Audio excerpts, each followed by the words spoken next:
Mi nombre es João, y a mis 80 años he vivido una vida que desafía a la imaginación. El mundo me ve como el abuelo de Cristiano Ronaldo, un honor que es la luz que ilumina el final de mi largo y oscuro túnel. Y tienen razón en que mi mayor orgullo es él y toda mi familia. Mi nieto es un hombre de un carácter y una fuerza inigualables, un reflejo de su madre, mi hija Dolores, una mujer que es un monumento al coraje y a la resiliencia. Son la prueba viviente de que el espíritu humano y el de nuestra familia se niega a ser quebrado. Pero lo que el mundo no sabe, la verdad que he guardado durante más de medio siglo, es de qué profundidades de la maldad humana tuvimos que resurgir. La gente conoce historias de pobreza, de lucha, pero mi historia es diferente. Es una historia de traición absoluta, una historia en la que fui vendido como un animal, como un esclavo, por el hombre en el que más confiaba en el mundo, mi propio jefe. Fui borrado del mapa, dado por muerto, y sobreviví años en un infierno del que nadie escapaba. La verdad de lo que viví, de lo que vi, es aterradora, y hoy finalmente he reunido las fuerzas para contarla. Antes de llevarte al barco que se convirtió en mi celda y al continente lejano que se convirtió en mi campo de trabajos forzados, quiero pedirte que te quedes y escuches este testimonio. Durante 50 años he callado por miedo, por vergüenza y para proteger a mi familia de una verdad que podría haberlos puesto en peligro. Revelarlo ahora es mi acto final de liberación, un testamento de supervivencia que le debo a la memoria y al futuro. Si estas primeras palabras han captado tu atención, si quieres conocer la verdad aterradora que se esconde detrás de la leyenda de nuestra familia, te invito a formar parte de esta confesión. Tu presencia aquí, al otro lado del mundo, es un acto de justicia para el joven que fui.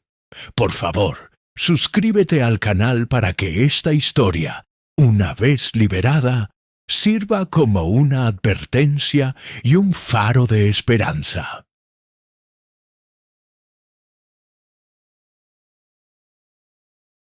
Dale un me gusta a este video si crees que la voz de los supervivientes debe ser escuchada, sin importar cuánto tiempo haya pasado. Y como siempre, me emociona profundamente saber desde dónde me acompañas. Déjame un comentario y dime tu país y tu ciudad. Imaginar que mi relato de una traición impensable puede viajar por el mundo y unir a las personas en el rechazo a la maldad le da un nuevo propósito a mi vida. Gracias por estar aquí.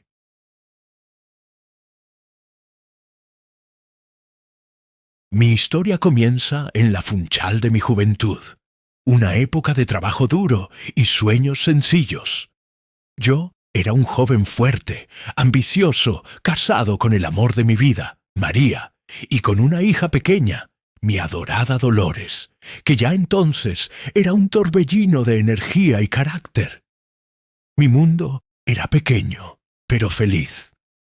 Y en el centro de mi mundo profesional estaba el señor Amaral. Era el dueño de una pequeña empresa de exportación de productos de Madeira. Y yo era su mano derecha. No era solo mi jefe, era mi mentor, casi un segundo padre. Me había acogido de joven, me había enseñado el oficio, había confiado en mí. Yo sentía por él una lealtad ciega, una gratitud inmensa. Lo veía como un hombre de negocios brillante y honrado, un ejemplo a seguir. Él, a su vez, parecía tratarme como a un hijo. Me invitaba a su casa, me daba consejos, me hablaba de sus planes de expansión.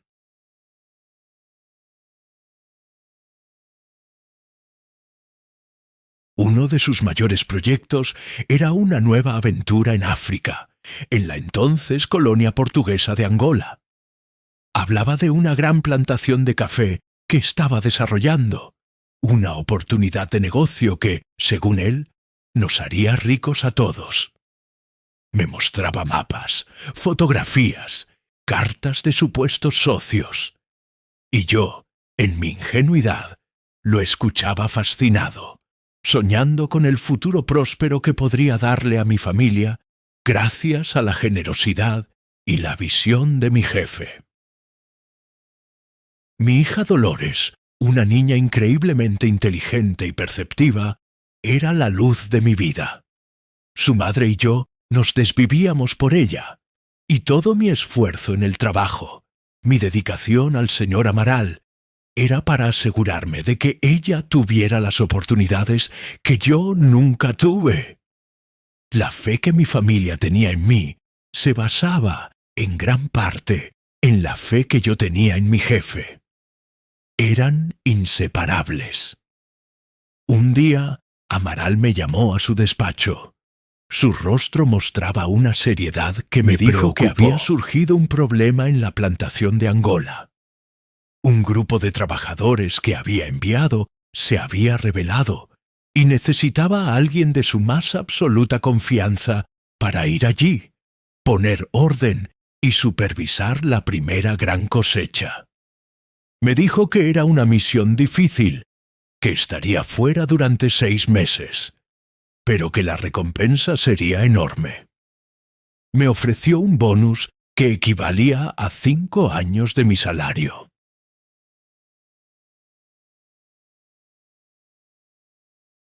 Era suficiente para comprar nuestra propia casa, para asegurar la educación de mi hija. Era la oportunidad de mi vida, pero significaba dejar a mi familia durante mucho tiempo. La decisión fue difícil. Mi esposa lloró, pero entendió que era por nuestro futuro. Mi pequeña Dolores no entendía de meses ni de distancias. Solo entendía que su padre se iba. Recuerdo su pequeño abrazo en el puerto, sus bracitos rodeando mi cuello. «Vuelve pronto, papá», me susurró, y yo le prometí que volvería pronto y que construiríamos nuestro castillo. Subí a aquel barco de carga sintiéndome el hombre más leal y afortunado del mundo. Iba a cumplir una misión de confianza para el hombre que me lo había dado todo, y volvería para darle a mi familia la vida que se merecían. No podía saber que no iba a una plantación de café. No podía saber que no había ningún problema con los trabajadores. No podía saber que el único problema era yo. Y que mi lealtad no estaba siendo recompensada, sino que estaba siendo utilizada como el cebo para llevarme a la trampa más aterradora que un hombre pueda imaginar. El barco no era un simple carguero, era un barco negrero moderno, y yo no era un supervisor, era parte de la mercancía. El viaje a través del Atlántico hacia las costas de África duró varias semanas, y fue el último período de inocencia de mi vida. A bordo del barco, yo era tratado con una deferencia especial. El capitán tenía órdenes del señor Amaral de tratarme como su representante. Tenía mi propio camarote, comía en la mesa de los oficiales y pasaba los días revisando los mapas de la supuesta plantación y los documentos de los otros trabajadores que viajaban con nosotros. Eran una veintena de muchachos, la mayoría más jóvenes que yo, de pueblos humildes de Madeira y del Algarve. Sus rostros estaban llenos de la misma esperanza que el mío. Hablaban de sus familias, del dinero que enviarían a casa, de las casas que construirían. Y yo, en mi papel de supervisor, los animaba. Les transmitía la confianza que Amaral me había transmitido a mí. «Tienen suerte», les decía. El señor Amaral es un hombre de palabra. Si trabajan duro, esta es la oportunidad de sus vidas. Qué amargas suenan ahora esas palabras en mi memoria. Qué terriblemente ingenuo fui. Yo era el carnero guía, llevando con confianza al resto del rebaño. Mi amor y mi lealtad a mi familia eran el combustible de mi entusiasmo. Cada día en el mar escribía una carta a mi esposa María, aunque no pudiera enviarla. Le describía el viaje, el sol, las estrellas, y le hablaba de nuestros planes, de la casa que compraríamos, de la educación que le daríamos a nuestra Dolores. Escribirle a ella era mi forma de hacer que el sueño fuera real. Y elogiaba constantemente a mi hija en mis pensamientos. Me la imaginaba aprendiendo a decir nuevas palabras y sentía un orgullo inmenso por la niña inteligente y fuerte que sabía que era. El amor por mi hija, una niña a la que apenas estaba empezando a conocer, era la fuerza más poderosa de mi vida. Desembarcamos en un puerto remoto de Angola que no aparecía en ningún mapa comercial. No había una ciudad, solo un muelle decrépito, unos cuantos almacenes oxidados y una selva densa y sofocante que parecía querer tragarse aquel pequeño puesto de avanzada. La atmósfera era opresiva, cargada de una humedad pesada y del zumbido de insectos desconocidos. Los hombres que nos recibieron no eran socios comerciales, eran mercenarios, hombres de rostros curtidos y crueles, armados con fusiles viejos. El hombre que los lideraba, un individuo corpulento y con una cicatriz que le cruzaba la cara, saludó al señor Amaral no como a un socio, sino como a un proveedor. Y fue entonces cuando la realidad comenzó a desmoronarse. Vi cómo los otros muchachos eran tratados. Los empujaron, los pusieron en fila como a ganado. Uno de ellos, que protestó, recibió un culatazo que lo tiró al suelo. Yo me acerqué al señor Amaral, confundido, aterrorizado. «Señor Amaral, ¿qué está pasando? ¿Quiénes son estos hombres?» Él me miró. Y por primera vez en todos los años que lo conocía, vi su verdadero rostro. La máscara de mentor paternal se desvaneció, y en su lugar apareció una frialdad reptiliana, una ausencia total de alma. «Son tus nuevos jefes, Joao», dijo, con una simpleza que era más brutal que cualquier grito. Y entonces se giró hacia el hombre de la cicatriz. «Como acordamos», dijo Amaral. «20 hombres fuertes para tus minas de diamantes, y aquí tienes un extra», señaló hacia mí. «Este es el mejor, fuerte, leal y trabajador. Considéralo un bono por nuestra larga amistad». El hombre de la cicatriz se acercó a mí. Me examinó como si fuera un caballo. Me abrió la boca para ver mis dientes. Me palpó los músculos, y yo me quedé allí, paralizado, incapaz de procesar lo que estaba sucediendo. Mi cerebro se negaba a aceptarlo. El hombre al que yo había admirado, al que había servido con una lealtad de perro, el que yo consideraba mi segundo padre, me estaba vendiendo. Vi cómo el hombre de la cicatriz le entregaba a Amaral una bolsa pesada, llena, supuse, de oro o de diamantes, y vi a Amaral sonreír. En ese momento, en esa sonrisa, comprendí la verdad aterradora. Mi jefe no era un exportador, era un traficante de personas, un negrero, y yo, su empleado más leal, había sido su última mercancía. El dolor fue tan inmenso, tan total, que fue más allá de la rabia, más allá del miedo. Sentí como si mi alma se partiera en dos. La traición era de una magnitud cósmica. Le supliqué: «Señor Amaral, por favor, mi familia, mi hija». Él se acercó a mí y por un instante vi un destello de algo en sus ojos. No era piedad, era desprecio. «Tu familia te olvidará», dijo, su voz un susurro venenoso.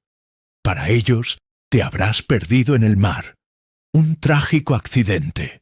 Es mejor así». Y con esas últimas palabras se dio la vuelta, subió a la lancha que lo esperaba y se alejó, dejándome en mi nuevo infierno, en un continente extraño, vendido como un esclavo. Mientras me arrastraban junto con los otros hombres hacia la selva, mi último pensamiento lúcido fue para mi hija Dolores. La promesa que le había hecho: «Vuelve pronto, papá», se convirtió en una tortura, en una burla macabra.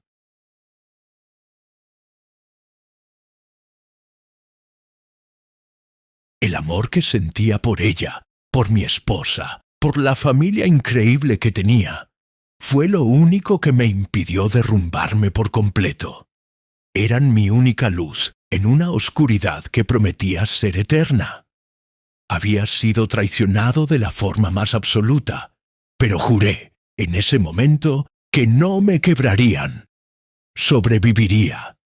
No sabía cómo, pero sobreviviría para volver y contar la verdad aterradora de la que había sido víctima.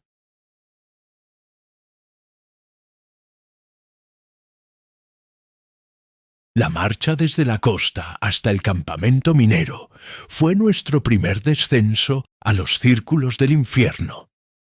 Caminamos durante días a través de una selva densa y sofocante, un mundo verde y hostil lleno de sonidos de animales desconocidos y de una humedad que se te pegaba a la piel como una segunda piel sudorosa. Los hombres del hombre de la cicatriz, que se llamaba a sí mismo el capataz, nos trataron como a una manada de bueyes, empujándonos con las culatas de sus fusiles, sin permitirnos apenas descansar. El que caía era golpeado hasta que se levantaba o hasta que dejaba de moverse. Perdimos a 2 hombres en esa marcha. Sus cuerpos quedaron abandonados en el camino. Un festín para los insectos y una advertencia para el resto de nosotros.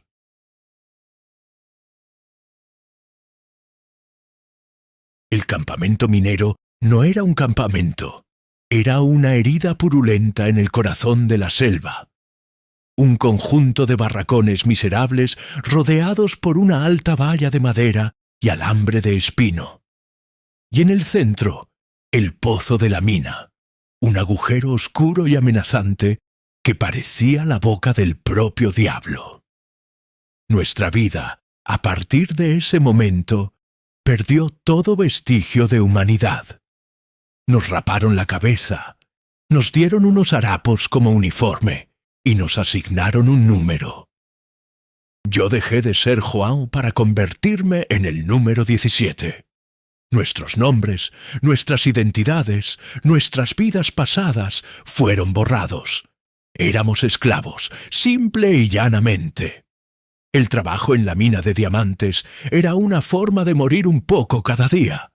Pasábamos 12, 14 horas diarias dentro de túneles inestables y mal apuntalados, cavando en la roca con herramientas primitivas, siempre con el miedo a un derrumbe que nos sepultara para siempre.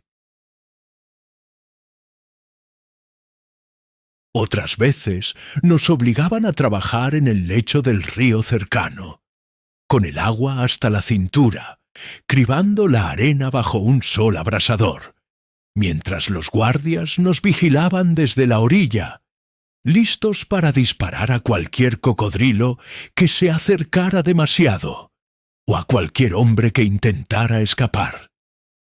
La comida era un rancho de arroz y judías, a menudo agusanado, la cantidad justa para mantenernos con vida, pero nunca la suficiente para saciar el hambre que nos roía las entrañas. Las enfermedades, como la malaria y la disentería, se extendían por el campamento como una plaga, y no había más médico que la propia resistencia del cuerpo, ni más medicina que el agua sucia del río.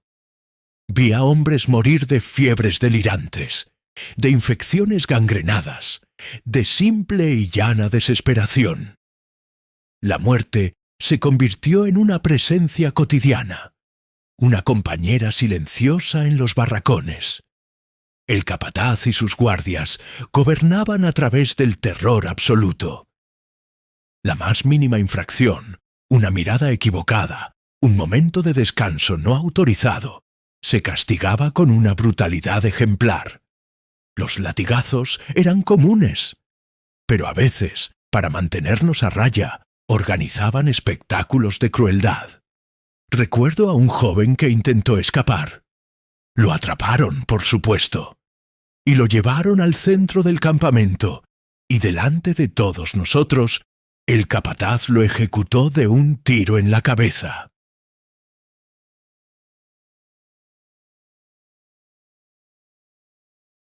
«Esto es lo que le espera a la esperanza», dijo, mientras el cuerpo del muchacho todavía se contraía en el suelo. En ese abismo de nihilismo y de muerte, la tentación de rendirse, de simplemente dejarse morir, era inmensa. Vi a muchos hombres sucumbir a ella. Vi cómo sus ojos perdían todo brillo, cómo se convertían en autómatas vacíos, hasta que un día sus cuerpos simplemente se negaban a seguir. Yo estuve cerca.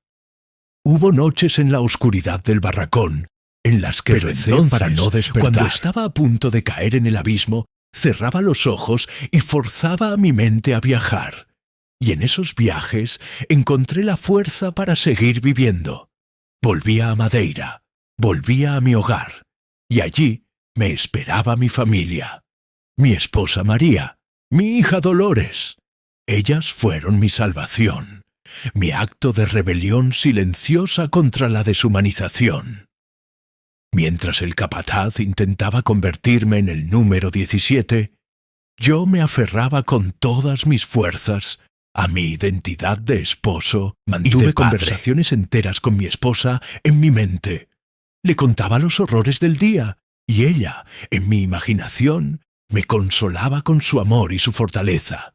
Y, sobre todo, vi crecer a mi hija. En el teatro de mi mente, Dolores dejó de ser un bebé. La vi como una niña corriendo por la playa. La vi ir a la escuela. La vi convertirse en una mujer. Y la mujer que imaginé era una mujer de una fuerza y un carácter extraordinarios, una herencia directa de su madre. La elogiaba en silencio cada noche. «¡Qué valiente eres, hija mía!», le susurraba a la oscuridad. «Has crecido sin tu padre, pero te has convertido en el pilar de nuestra familia. Tu fuerza es mi inspiración». Este ejercicio no era una locura, era mi ancla. Me recordaba que yo era parte de un linaje de gente fuerte y decente, y que tenía la obligación de sobrevivir para honrarlos. Y en esa familia imaginaria nació mi nieto, Cristiano.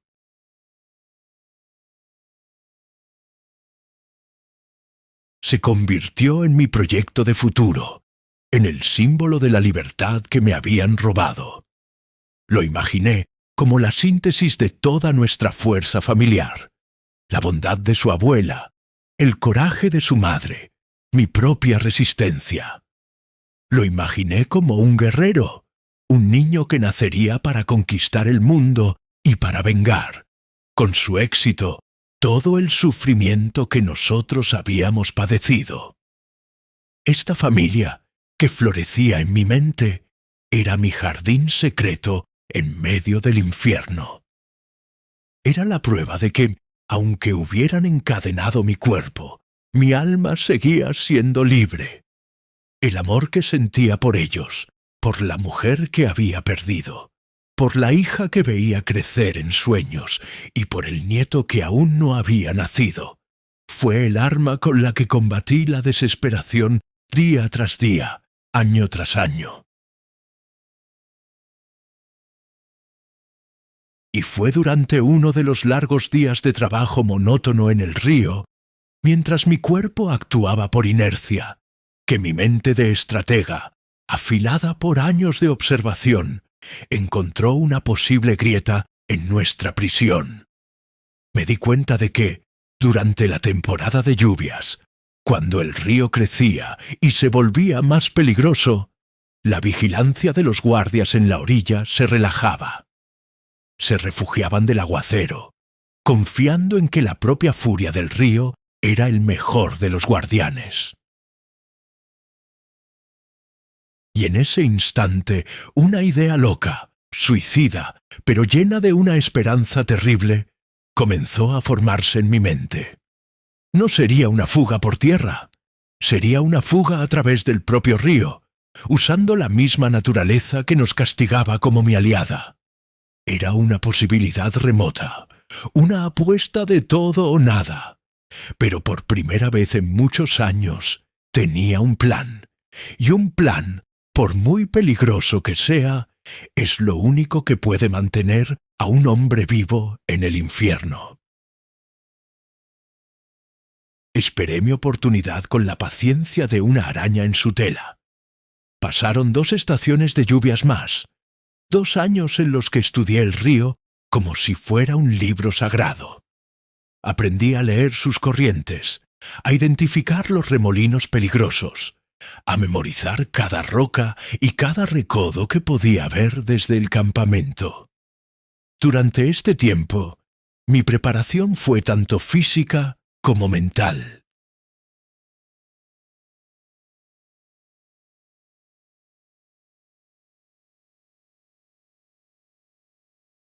Llevé mi cuerpo al límite, fortaleciendo mis brazos y mis piernas en la oscuridad de la cueva, preparándome para la que sería la batalla de mi vida contra la furia del agua. Y en mi mente me despedía. Mantuve largas conversaciones con mi familia imaginaria, explicándoles mi plan, pidiéndoles su bendición. Le prometí a mi hija Dolores que lucharía con la misma fuerza que sabía que ella empleaba cada día para sobrevivir en Madeira. El amor por ella, por la mujer valiente y fuerte que yo había creado en mi corazón, era mi armadura. Finalmente, llegó la tormenta perfecta. No fue una lluvia normal, fue un diluvio, un monzón que parecía querer desgarrar la selva y devolverla al caos primigenio. El río, normalmente un hilo de agua marrón, se transformó en un monstruo rugiente, un torrente de agua y lodo que arrancaba árboles de cuajo.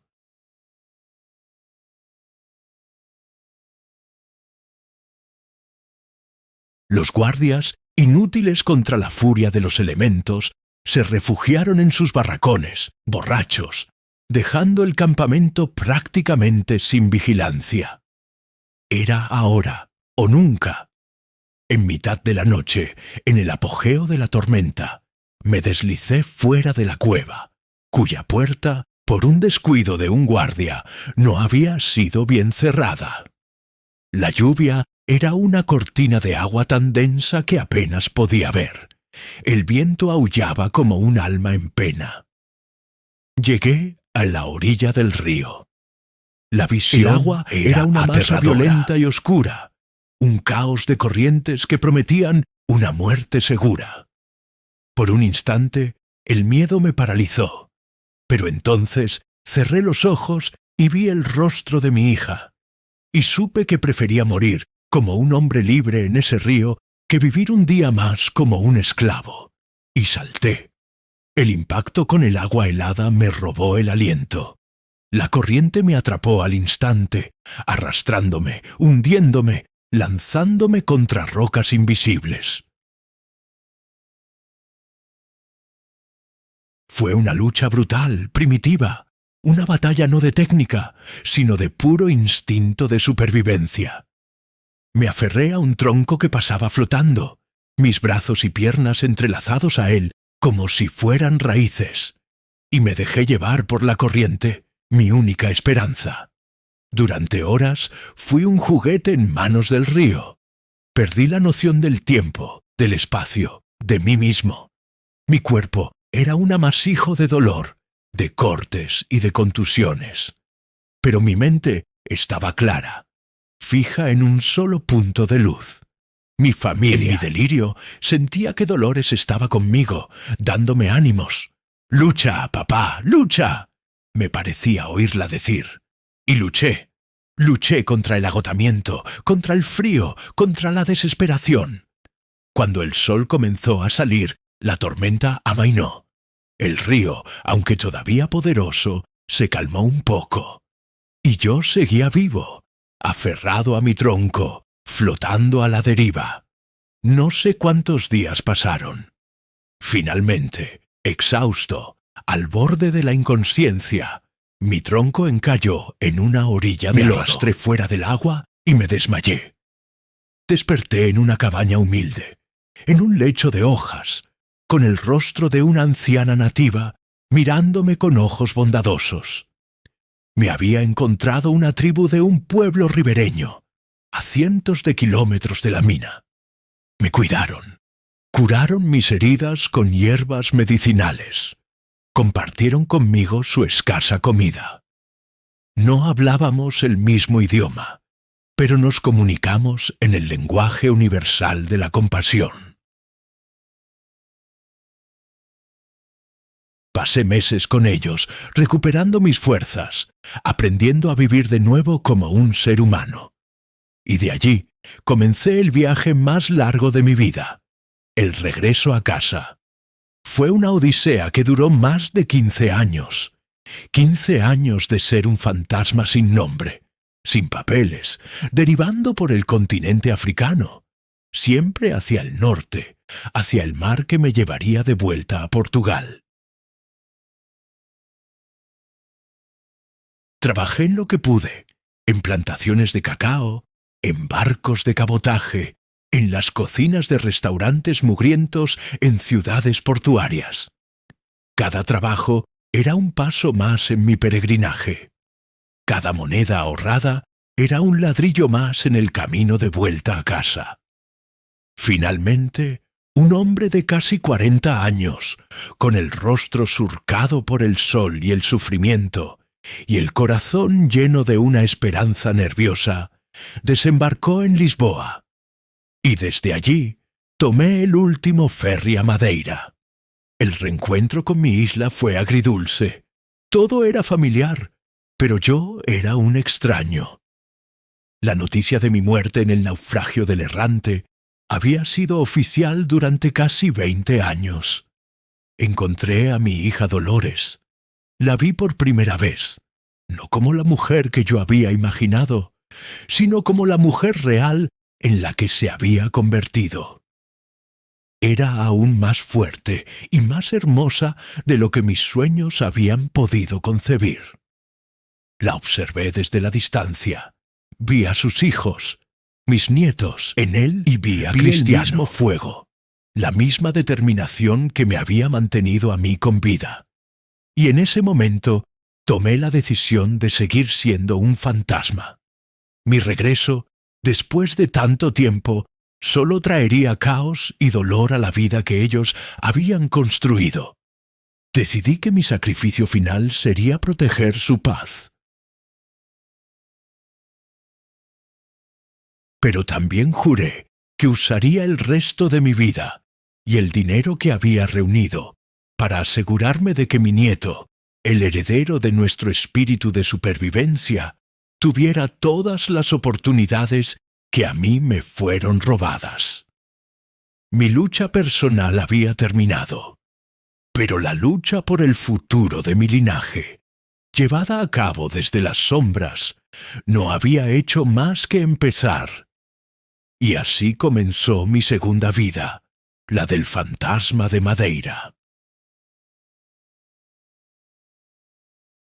Mi existencia se convirtió en una órbita silenciosa alrededor del sol que era mi familia. Todo el dinero que había acumulado en mis años de exilio, el fruto de mi sufrimiento, lo reinvertí en el futuro de mi nieto. Me convertí en el benefactor anónimo, en el milagro inesperado que aparecía en los momentos de mayor necesidad. Lo hice con un cuidado extremo, a través de intermediarios, de amigos de confianza que juraron guardar mi secreto, para que mi familia nunca sospechara. Cuando supe que mi hija Dolores no podía pagar las cuotas del primer club de cristiano, me aseguré de que una beca anónima de un antiguo emigrante cubriera todos sus gastos. Cuando vi que sus botas estaban destrozadas, organicé que el dueño de la tienda de deportes le regalara el mejor par, diciéndole que era una promoción para jóvenes talentos. Asistía a sus partidos desde lejos, escondido entre la multitud, sintiendo un orgullo que casi me partía el pecho en dos. Verlo jugar, ver ese fuego, esa determinación, era ver el espíritu de nuestra familia hecho carne. Era ver la personificación de mi propia supervivencia. Y tengo que decirlo, yo solo fui un jardinero que abonó la tierra. La semilla ya era la de un roble. El carácter de mi nieto, su disciplina, su negativa a rendirse, todo eso es mérito suyo y de la increíble educación que le dio su madre, mi hija Dolores. Ella es la verdadera arquitecta de la leyenda. Yo solo me aseguré de que la sequía de la pobreza nunca matara la planta. Durante años, este fue mi único y agridulce consuelo.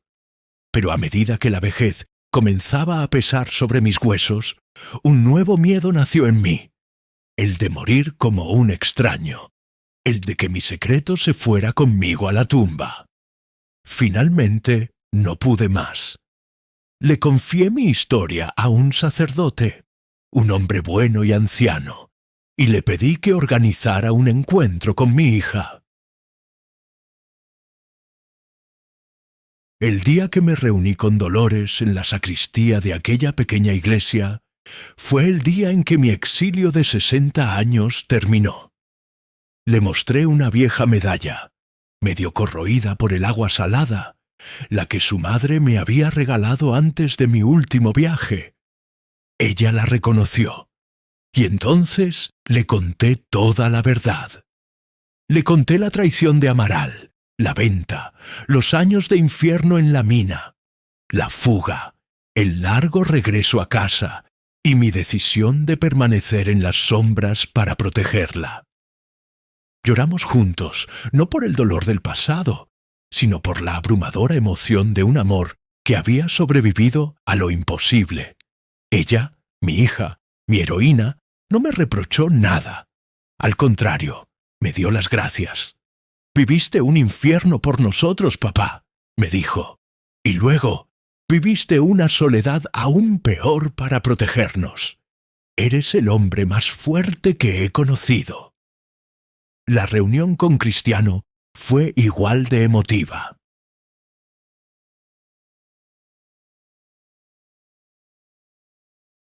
El hombre que había conquistado el mundo escuchó la historia de su abuelo, el esclavo, con una humildad y un respeto que me llenaron el alma. Entendió que las pequeñas ayudas milagrosas de su infancia no eran milagros, sino los sacrificios de un abuelo fantasma. Y fue él, mi nieto, quien insistió en que el mundo debía conocer esta historia. «Tu historia, abuelo, es la mía», me dijo. «Es la raíz de mi fuerza. Y no es una historia de vergüenza, es una historia de un honor y un amor inimaginables. Hay que contarla. Por eso estoy aquí hoy, exponiendo mi secreto. No para buscar justicia contra hombres que probablemente ya están muertos, sino para dar testimonio. Para que el mundo sepa que detrás del brillo de la fama y de los trofeos hay una historia de supervivencia. Y para rendir el homenaje definitivo a mi familia, a mi hija Dolores, una mujer cuyo coraje ha sido el pilar de nuestras vidas.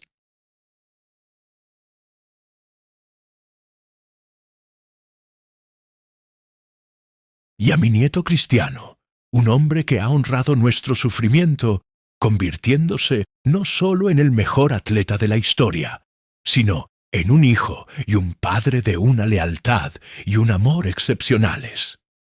Él es la victoria final sobre todos los amarales de este mundo. Es la prueba de que, aunque te traicionen, te vendan y te entierren en vida, el espíritu de una familia unida, alimentado por el amor, puede, eventualmente, mover montañas y conquistar el mundo. He contado mi aterradora verdad. Estoy en paz.